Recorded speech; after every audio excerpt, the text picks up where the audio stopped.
Good evening, people. Welcome back to my channel. I am UndeadSick83, your governor of movie reviews. And since it's Friday, it's time to do another video. And today I'm going to do another movie review. And the movie I'm going to talk about is David Cronenberg's latest masterpiece called Crimes of the Future. So sit back and enjoy.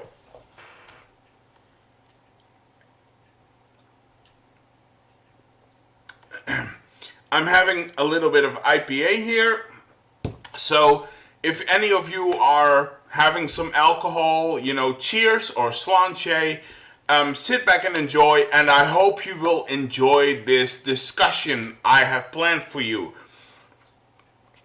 Alright. So, yes, Crimes of the Future, David Cronenberg's latest endeavor. I have finally seen it recently. I've seen it recently, actually. It came out in cinema, finally, and right off the bat, I'm going to tell you that this movie was fantastic. This movie was great. I love this film. And I can't wait until the release date comes, when it comes out on physical media. I can't wait for that moment when it comes on physical media so I can purchase it and watch it again, because I really need to, because I thought this was brilliant. Now, here is how it's going to go. Usually, I'm talking a little bit about the story for the film. That's what I always start with. Sharing a little bit about the story, what's the movie about. However, since I want to keep it as spoiler-free as possible, I want, people should go into this with a clear mind. They should have, they should have an extreme limit of knowledge going into this film, because I think you will get a better experience from that if you don't, if you really know nothing about this. I think the experience is even better. So I'm going to change tactics for this one, and I'm not going to tell you anything about the story, alright?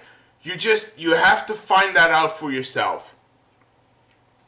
I do, however, want to give you some background on this movie, how this movie got made, alright? So let's dive into that. Alright, so let's give a bit of context to this film, shall we? Alright, so I have always been a David Cronenberg fan. I have always been a very big David Cronenberg fan ever since I was a small kid. I was 10 years old, I think, maybe 11. And I saw The Fly for the first time with Jeff Goldblum on TV, actually. And it was brilliant. I thought it was brilliant. And I became a fan of David Cronenberg very quickly. Especially his early work, the body horror. Because, he has created his own sort of subgenre with the body horror, and his movies are always very intriguing to me, because he always plays with this notion of human bodies and decay and growing old and fear of death and stuff like that, and he always ties it into, when you have like a physical disease, when your body is like having a physical disease, that can have like mental implications, it can affect the mind. but also the other way around. You know, when you have a psychological illness, it can manifest inside your body. Your body can manifest a psychological illness. So, and he plays back and forth with those kind of concepts, and then takes it to extreme levels. And that's why I love David Cronenberg so much. He is brilliant in that way. He is brilliant. So, you know, his early work is brilliant, the body horror stuff. His later stuff is more mainstream, which, I mean, some of the movies are still good, you know, like Eastern Promises, for example. But overall, those movies are not up to the quality that the old oeuvre is, that the old movies were, right? And at some point in his career, after, I think it was after Cosmopolis, the one in the limousine, I think he made one movie after that, but after those two movies, David Cronenberg retired. He went into retirement, and the reason for that was not because he felt like he got old, but the reason he retired from filmmaking, the main reason he stopped making films, was because he didn't like the politics of Hollywood. He came to resent the politics of Hollywood, you know, the mind games and, you know, the political, you know, backroom antics, you know, and he felt like that he couldn't make the movies that he wanted to make anymore as an artist. And you know, he was fed up with, you know, the games that were being played in Hollywood. So he decided to retire from filmmaking. He said, you know, this is it finally, you know, this is the end, I'm done. I'm not gonna get dragged into the whole machinations of, you know, the Hollywood system. I'm done. I'm gonna retire. Alright. So at some point, I think it was like about 3 years ago, I think it was like 3 years ago. David Cronenberg got a call from a Canadian producer. This was from what I believe, and this is just hearsay, okay? So I have no proof of this. This is just hearsay. But from the information that I got, David Cronenberg got a call from a Canadian producer. This was a producer that used to be a part of the old production company that financed his old films, you know, the body horror. The producer was actually from that production company. So this Canadian producer calls David Cronenberg, I guess he calls him up, or he meets him, or whatever.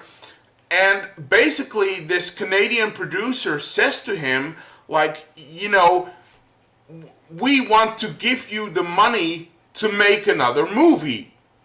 And so David Cronenberg always wanted to make a big budget, you know, sort of remake on one of his short films called Crimes of the Future.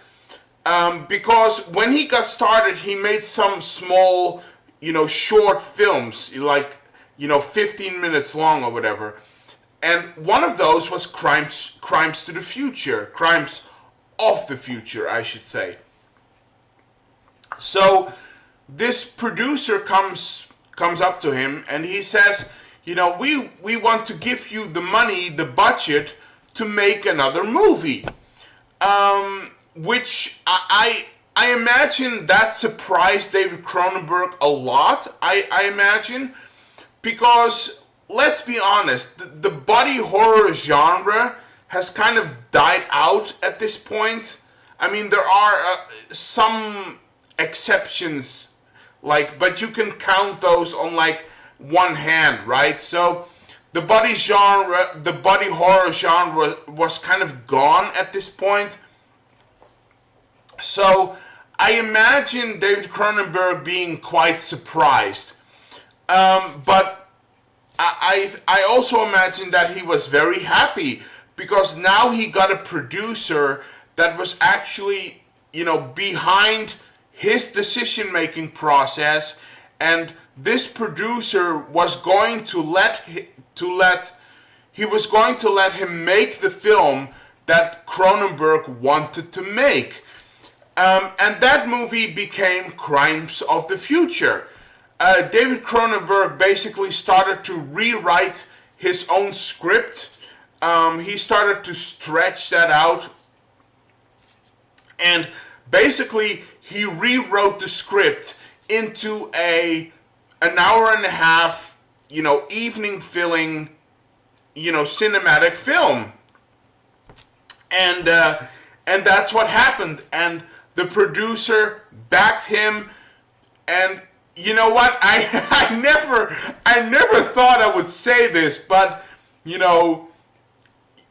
there are still some miracles left in the world. There are still some miracles left in the world. And, I never thought that we would see the day where we would get another David Cronenberg body horror film. But, the day is here. And, like I said, miracles are still there. And, we have Crimes to the Future. And it's got made. And I just bless you, bless everyone behind the scenes or whatever they had to do to make this movie happen. Bless them all. I don't care, but it's got made. It got made, and it's fantastic. It's absolutely fantastic. So, there we are. So, why do I love this movie so much? Let me just check my camera for a bit, because the lighting is a bit weird, I think. Okay. So, why do I love this movie so much? Well, first of all, it's David Cronenberg, and it's body horror, which is one of my favorite genres. But there are a couple of other reasons, okay? Which I'm going through right now. Alright, the first thing I want to talk about is the cast of this film. The cast of this film is phenomenal. David Cronenberg hired such good actors to play the roles. You have Viggo Mortensen returning, who also played in Eastern Promises, another movie Cronenberg made. But you have Viggo Mortensen return in this, and his character is a very slick and vain, but also it's a very slick and vain persona. But the character also has a very curious and determined quality about him, which is very, very interesting. Viggo Mortensen's character was very intriguing to follow. And you know what? I have never been the biggest fan of Kirsten Stewart. I have never been the biggest fan of Kirsten Stewart, but she exploits her character in such a secluded and small and almost timid way that her performance just explodes of the screen. Kirsten Stewart is freaking awesome in this. I never thought I'd say this, but Kirsten Stewart is freaking amazing in this film. She is amazing. So I want to applaud Kirsten Stewart for fantastic job. Fantastic job you did. Amazing. Also, I'm so excited that Léa Seydoux is gonna play the new version of Emmanuel. You know, we've had Emmanuel with Sylvia Crystal playing that, and you had Black Emmanuel, which is my Emmanuel, really, portrayed by Laura Gemser. But Léa Seydoux is going to be the new version of Emmanuel. And I'm so excited about that because not only is she a great actress, she is a goddess. She's a goddess. My God, is she stunningly sexy. She is so stunningly sexy. It's insane. It's insane. But let's be real here. In this movie, she plays Saul's. Saul is Viggo Mortensen's character. In this movie, Léa Seydoux plays Saul's loyal and gentle, but slightly obsessed partner, and she plays it with such panache and glamour, and you know, she sparkles throughout the whole movie, and it's amazing. It's fantastic.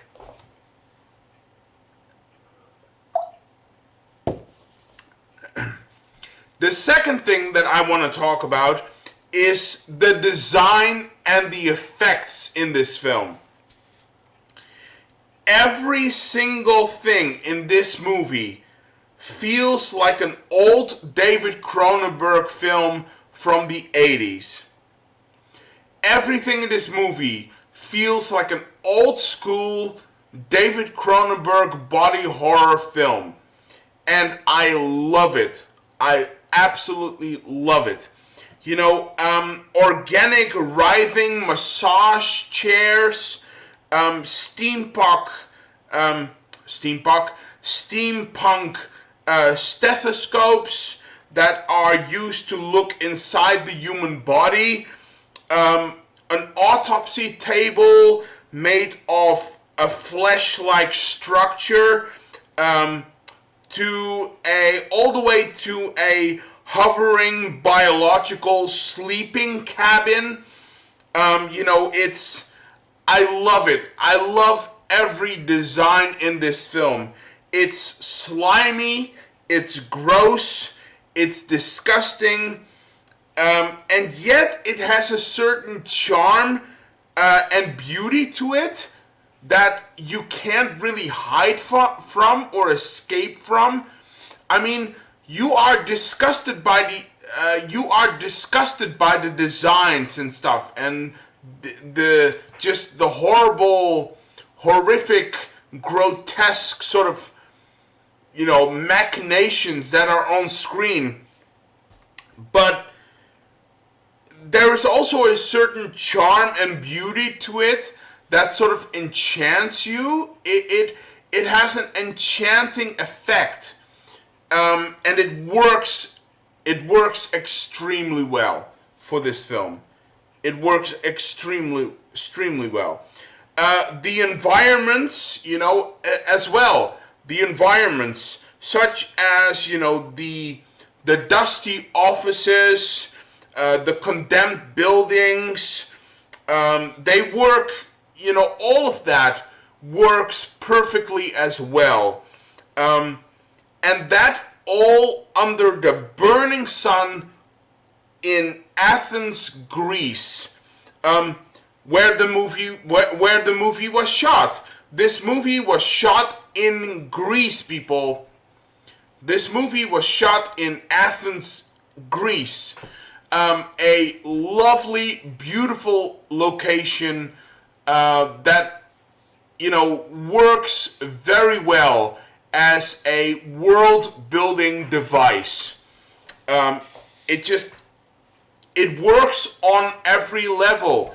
It really feels like an old school 80s body horror film. So I loved it. I loved it. I loved it. So are there any negatives to this film? Yes, of course there is. No movie is perfect. Every movie has issues, and this movie has issues, like every movie does. Every movie has issues, including this one. So I'm going to dissect the issues now, okay? And I boiled it down to 2 issues. I have 2 issues with this film, okay? So let's dive into that one. The first thing I want to talk about as a negative is that this film has a very abrupt ending. This movie has a very abrupt and sudden ending. Now, that doesn't have to be a bad thing per se. It's not really a bad thing per se. At least not for me. At least not for me. But, and I want to say this, but I grew up with a lot of genre movies that had that trope inside of it. I watched a lot of movies in my childhood that had a very abrupt and sudden ending. So personally, I didn't really care, but I can imagine a lot of the young and modern day movie viewers. I can imagine that a lot of the young and modern day movie viewers might find that ridiculous and nonsensical. The young and the young movie audience of today might be turned off by that because they might find that ridiculous and nonsensical. So the ending begs to question, like, is this movie really made for the modern day horror movie audience, or is it made for the more die-hard old school horror fans, like me? To be honest, I don't really know. I think that's a question that everybody has to answer for themselves. I can only tell you that I'm slightly worried that the ending is going to turn off some people. It's going to turn off some people because, again, they might find it ridiculous and nonsensical and weird and stuff, or anticlimactic. So that's the first issue I have with this. The ending might not please everyone. The ending might not please everyone. There are going to be people that hate the ending of this film. I'm not one of them, but I can assume that that there are some people out there who are going to feel that way, and I think that's going to be a negative reflection on the film for some people. So that's the first negative I have.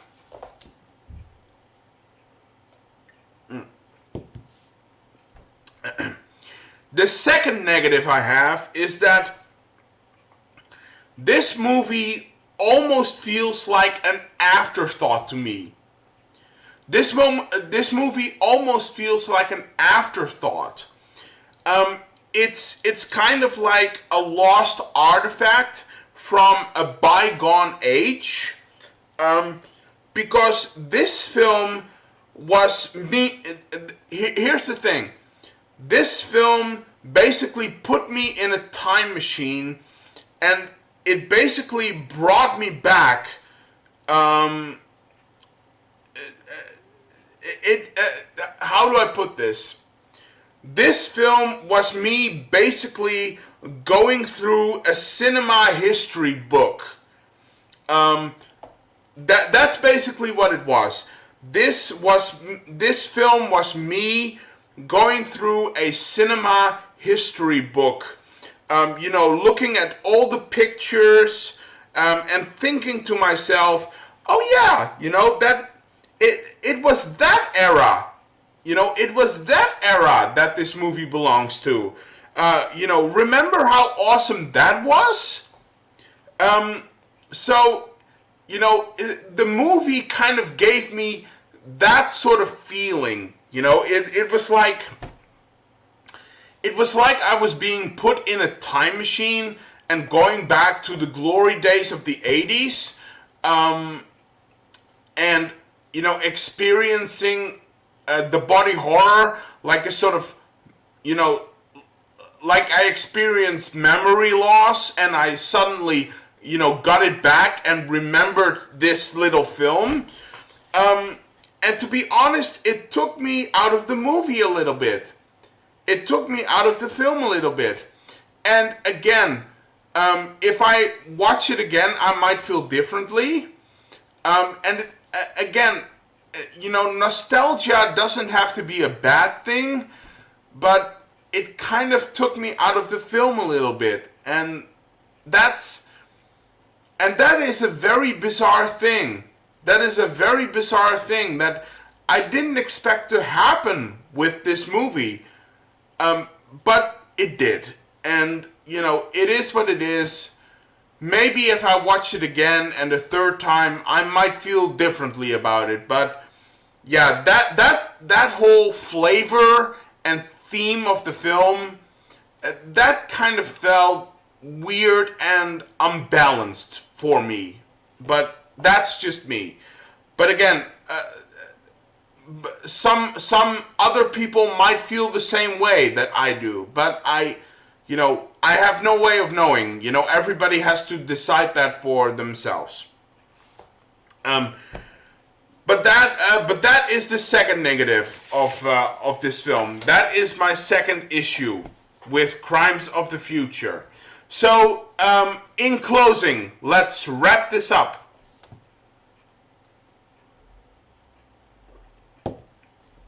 Alright, let's wrap this up and close it off.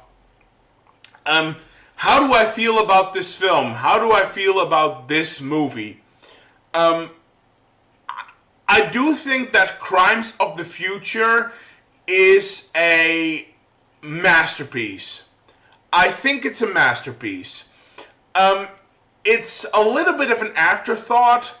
It's a little bit, it's a little bit like, too little, too late, in my opinion. I feel like this movie should have been made 10 years ago, probably. But I understand why it didn't.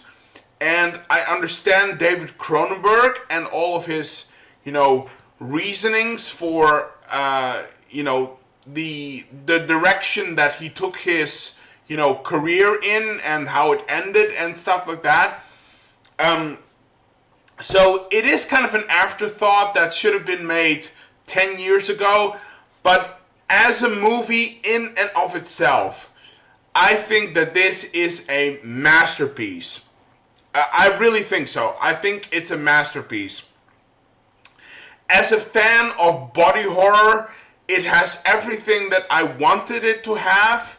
I got everything I wanted out of this film. And look, it's not for everyone. It's not for everyone. Especially the modern day movie going viewers, people might find this movie just a little too weird. Especially because of the abrupt ending and stuff I already mentioned. So, the modern day movie audience might not like this movie as much as me, but the old school horror fans, you know, especially the body horror, I think those people are going to devour. I think they are going to devour this film. I think this is a fantastic work of art, and I think personally, this is what I personally think. Personally, I think that this is the perfect hooray for David Cronenberg. You know, I really do. I think this is the perfect last hooray before he retires for real. I think this is like, you know, he went out with a blast. He got to make one more movie that he was famous for, the body horror, and now he can, you know, hang his coat on the rack and just, you know, sit in his chair and, you know, be content with himself and just happily retire because he got what he wanted because of one Canadian producer.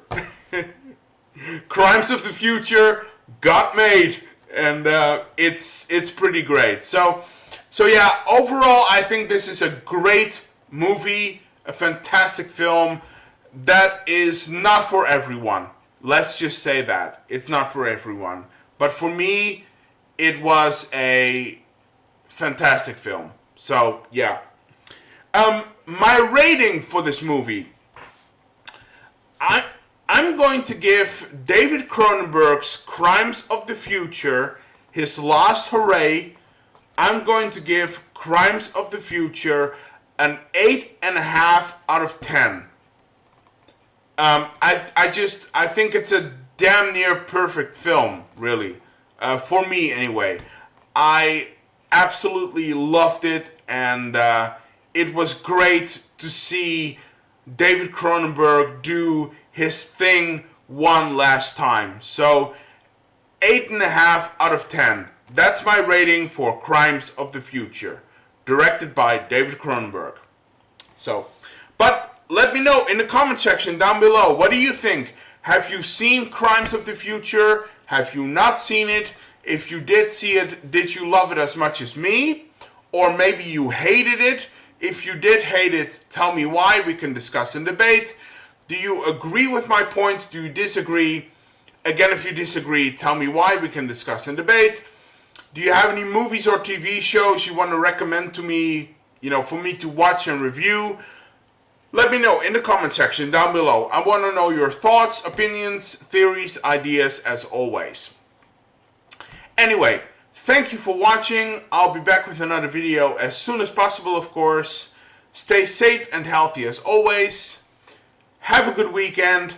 And for those who are coming to the live stream tomorrow, I will see you guys tomorrow, and we will talk about our passion, namely physical media, because tomorrow is all about celebrating physical media.